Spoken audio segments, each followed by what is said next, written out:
우리 세대는 입시를 치렀을 때에 합격자 발표를 학교 정문 옆에 게시한 것들을 경험한 세대입니다.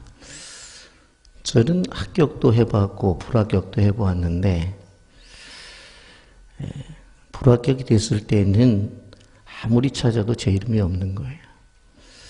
그럼 빨리 집에 들어가야 되는데 하루 종일 이곳저곳을 다니다가 늦게 들어간 경험이 있고, 학교 정문 옆에 또 제 이름이 수업 남바와 함께 번호와 함께 쓰여졌을 때는 기뻐서 달려가서 부모님에게 합격의 소식을 알린 적도 있습니다.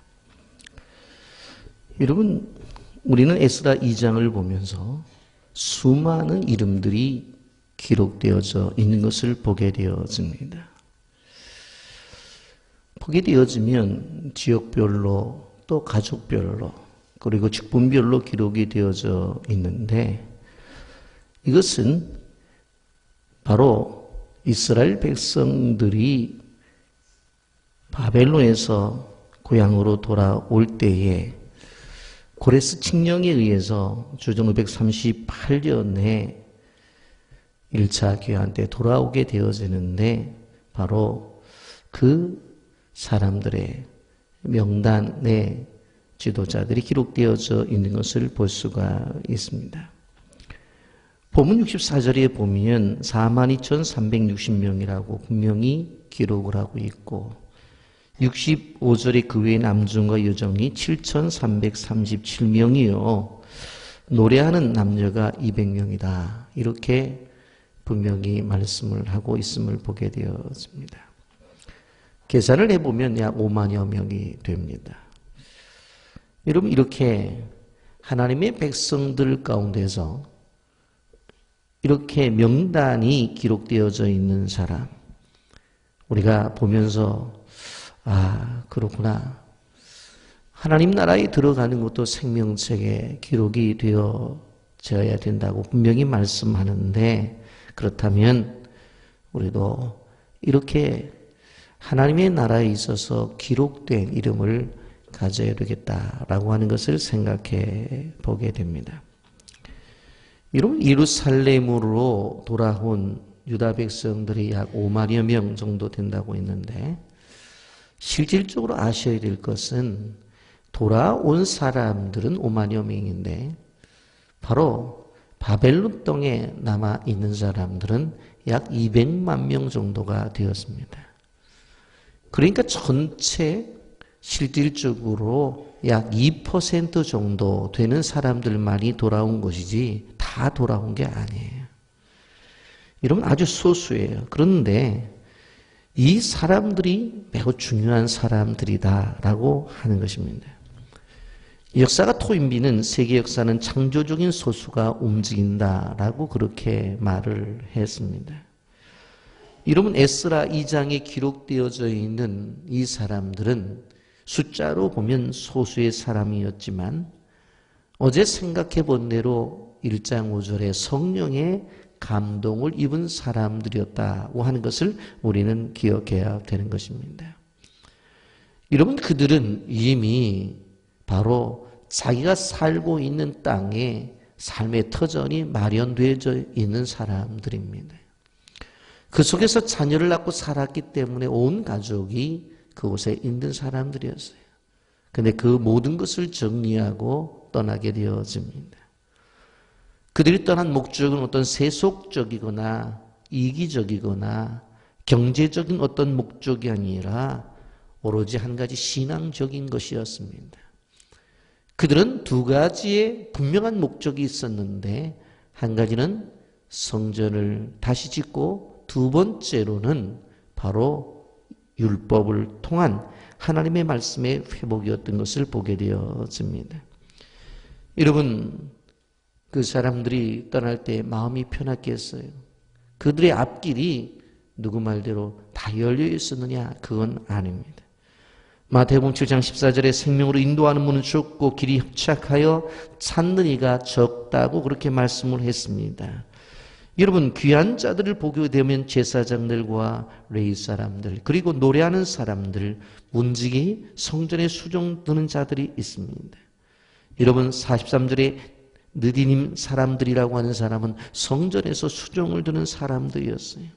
여러분, 바로 이 창조적인 사람들, 이 소수의 사람들에게 하나님이 은혜를 베푸셨고 그들을 통해서 하나님의 성전이 세워지게 되어집니다. 여러분, 그 성전 터는 바로 이미 솔로몬 성전이 무너진 그 터 위에 스룹바벨 성전이 세워진 것입니다. 앞뒤를 보게 되어지면 우리가 알 것은 아브라함이 이삭을 드렸던 장소요, 그리고 그곳이 바로 솔로몬 성전이, 솔로몬의 성전이 무너진 다음에 그곳에 스룹바벨 성전이 지어지고, 그리고 나서 후에 그곳에 예수님의 십자가가 세워진다는 것을 우리는 기억해야 되는 것입니다.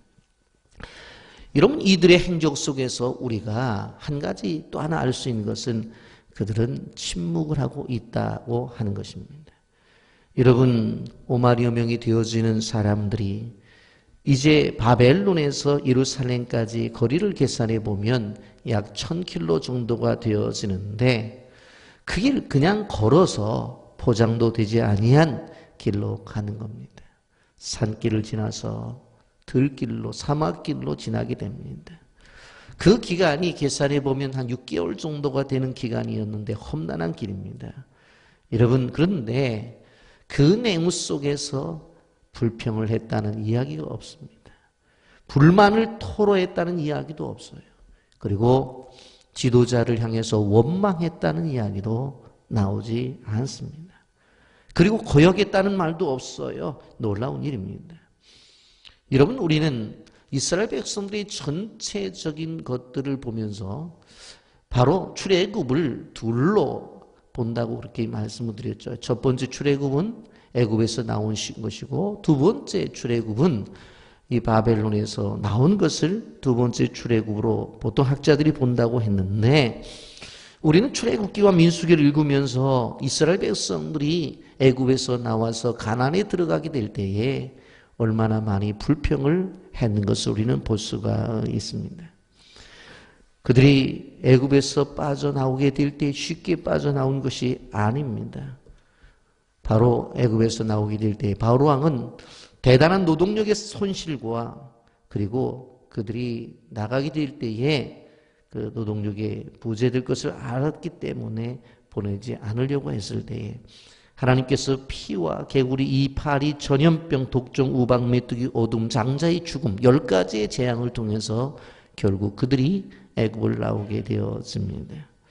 기적을 맛본 것입니다. 홍해 앞에 섰을 때에 홍해를 바로 가르는 역사. 그래서 결국은 이스라엘 백성들은 건너게 되어지고 그 뒤를 따르던 애굽의 군대는 그 물에서 죽는 것을 목격했어요. 바로 똑같은 장소인데 자기들은 구원이고 그리고 애굽 사람들은 죽음이라는 것을 목격하게 되어지는 것입니다. 건너서 길이 없는데 하나님이 구름 기둥과 불 기둥으로 인도하는 것을 경험했어요. 먹을 것이 없다니까 만나를 주셨고 고기를 먹고 싶다니 메추라기를 주셨어요. 물이 없다고 하니까 반석에서 생수를 주셨고 입은 옷이 떨어지지 않는 경험들을 했습니다.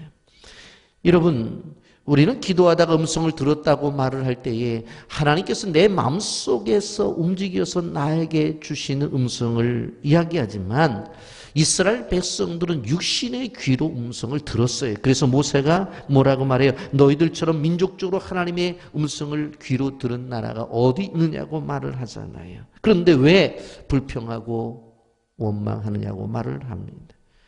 여러분, 가나안에 처음에 들어갔을 때에 만난 게 여리고성이었어요. 그들이 한 것은 하루에 한 바퀴씩 돌고 7일째 7바퀴 들고 소리 한번 지른 것밖에 없어요. 그런데 무너지잖아요. 여러분, 첫 번째 출애굽에서 경험된 것은 모두가 기적이었어요. 그럼에도 불구하고 그들은 불평이 있었어요. 그리고 불만이 있었어요.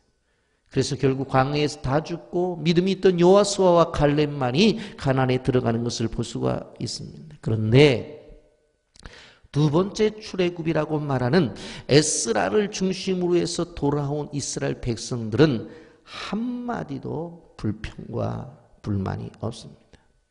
그들에게 만나도 없었습니다. 그들에게 메추라기도 없었어요. 그들에게 생수도 없었어요.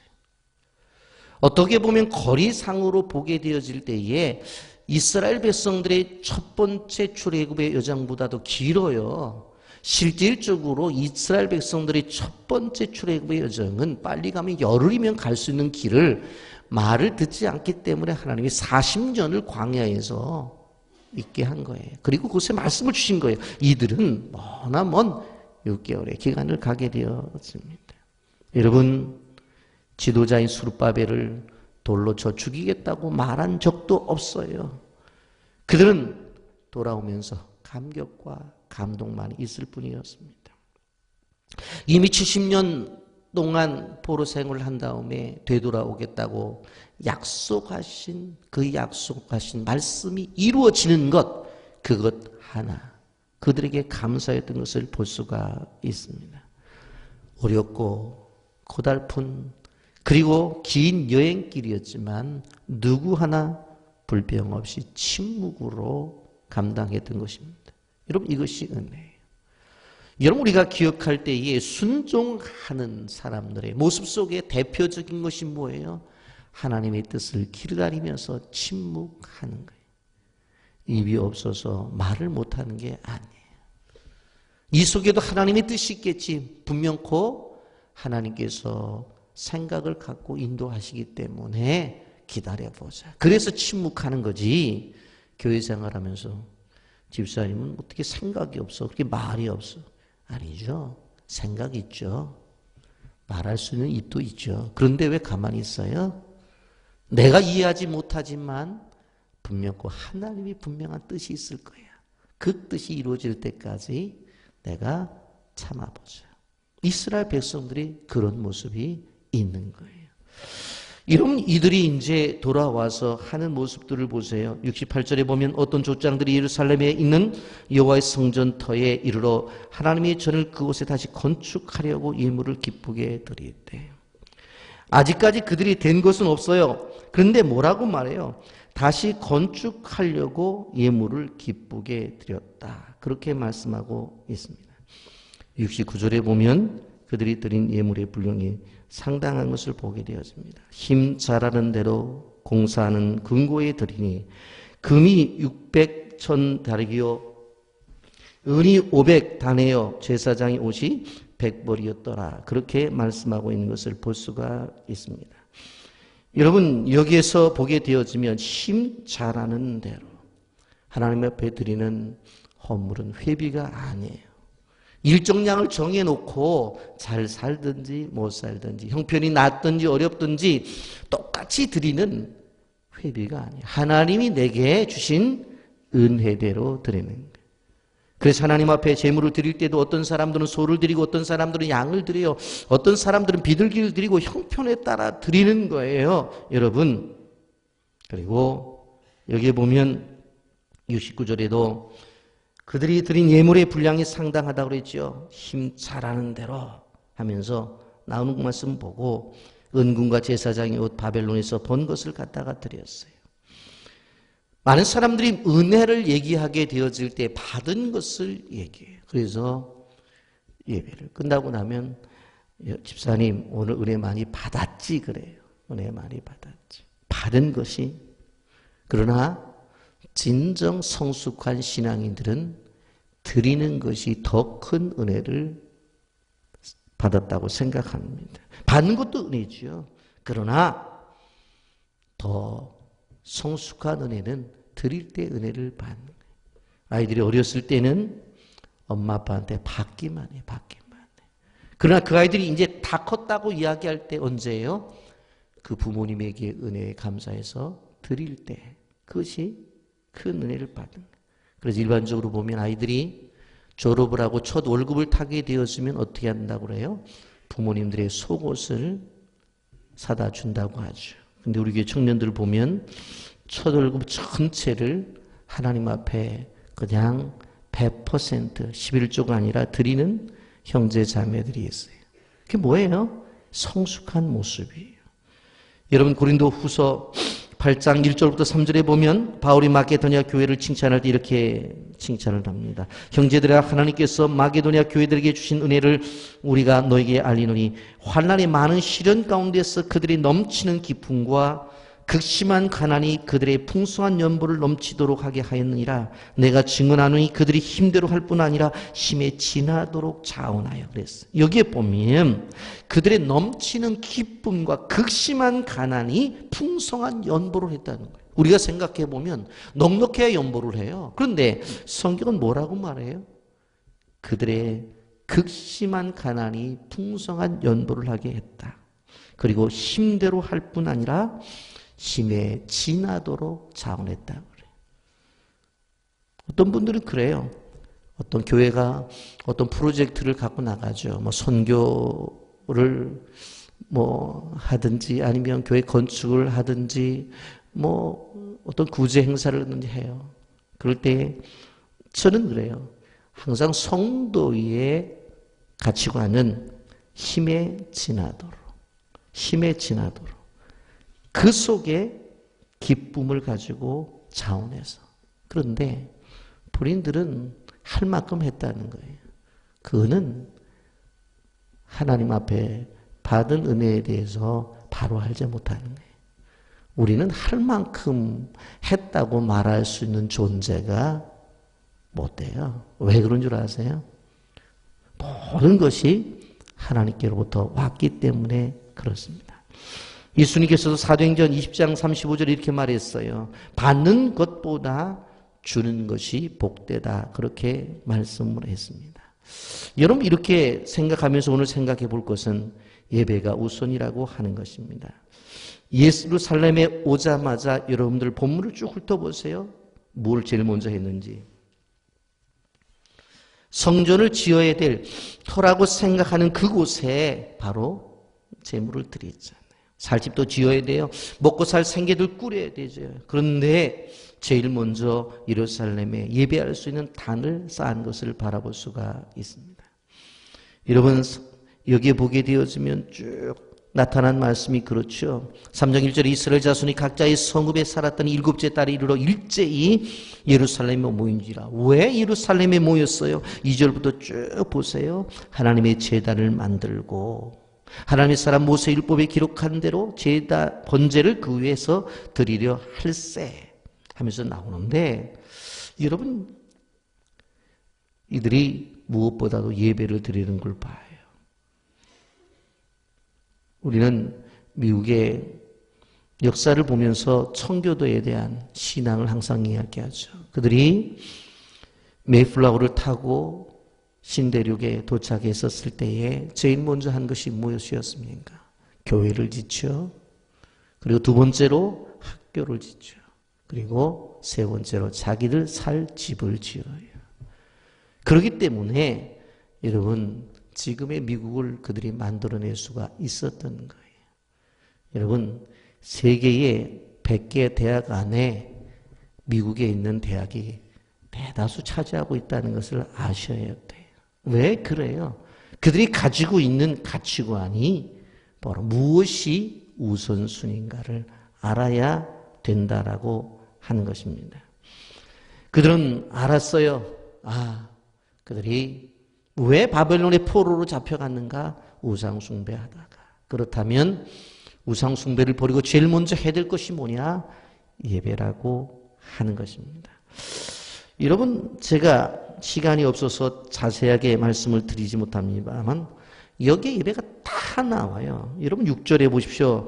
일곱째 달 초하루부터 비로소 여호와께 번제를 드렸으나 일곱째 달 초하루가 이스라엘 민족의 바로 신년이에요. 우리식으로 말하면 1월 1일이에요. 송구영신 예배 여기 나오죠.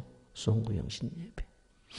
여러분 그리고 5절에 보십시오. 5절에 보면 그 위에 항상 드리는 번제와 초하루와 여호와의 모든 거룩한 절기 초하루 예배 월상 예배 매월 첫날 예배.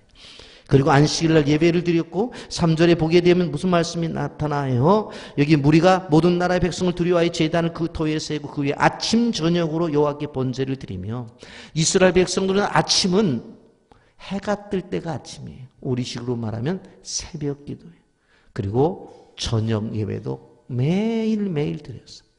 저는 이사를 하게 되면 몇 명이 모일지 모르지만 매일 예배, 저녁 예배 드리려고 생각을 합니다. 근데 그 어려운 거 아니에요. 수요일 저녁 예배 드리죠. 금요일 저녁 예배 드리죠.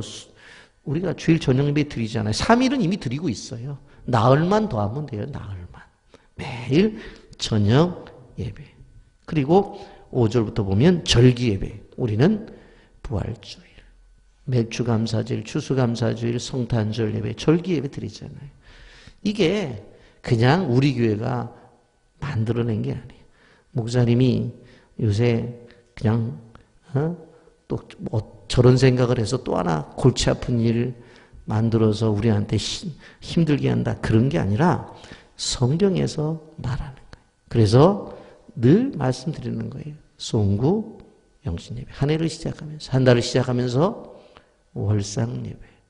이번 주간도 이제 월상예배가 이제 다가오잖아요. 뭐 특세기 때문에 나오겠지만 한 달을 하나님 앞에 한 주를 맡기는 바로 주일 예배. 하루를 맡기는 새벽 예배. 중간중간 감사하는 절기. 이 예배가 이스라엘 백성들이 바로 다시 시작하는, 바벨론의 포로로 잡혀갔다가 되돌아오는 백성들이 그들의 신앙을 시작하면서 철저하게 이것을 지키면서 시작하는 거예요. 지키면서. 결국 신앙의 회복은 예배로부터 되어진다. 예배가 우선이라고 하는 것을 기억하시기를 바랍니다. 이러한 축복 여러분 받고 이제 거룩한 주일을 준비하면서 여러분의 삶에 은혜가 있기를 예수님의 이름으로 축복합니다. 아멘.